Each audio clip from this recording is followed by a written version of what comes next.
भाजपचे विधान परिषद आमदार रणजितसिंह मोहिते पाटील यांनी शिवसेना ठाकरे गटाचे पक्षप्रमुख उद्धव ठाकरे यांची भेट घेतली आहे। ही भेट त्यांचे चिरंजीव विश्वतेजसिंह मोहिते पाटील यांच्या लग्नाच्या निमंत्रणासाठी होती असं सांगण्यात आलं आहे। असं असलं तरी ठाकरे आणि मोहिते पाटील यांच्या भेटीमुळे राजकीय चर्चांना उधाण आलं आहे।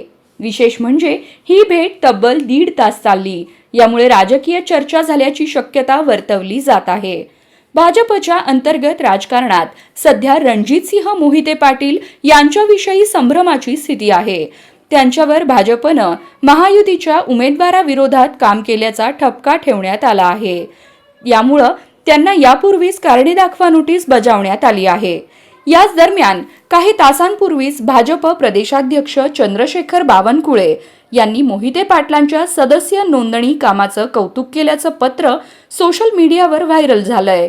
एकीकडे प्रदेशाध्यक्ष चंद्रशेखर बावनकुळे यांनी त्यांना सदस्य नोंदणी मोहिमेतील योगदानाबद्दल अभिनंदनाचं पत्र पाठवलं, तर दुसरीकडे त्यांच्यावर पक्षातून कारवाई होण्याचीही चर्चा आहे।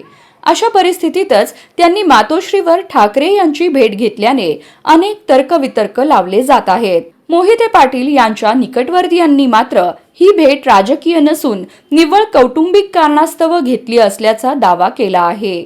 विश्वतेजसिंह आणि शिवांशिका सरनाईक यांचा विवाह येत्या 8 मार्च रोजी अकलूज येथे होणार आहे। त्यानिमित्तानं मोहिते पाटील हे सर्वच पक्षातील नेत्यांना निमंत्रण देत आहेत।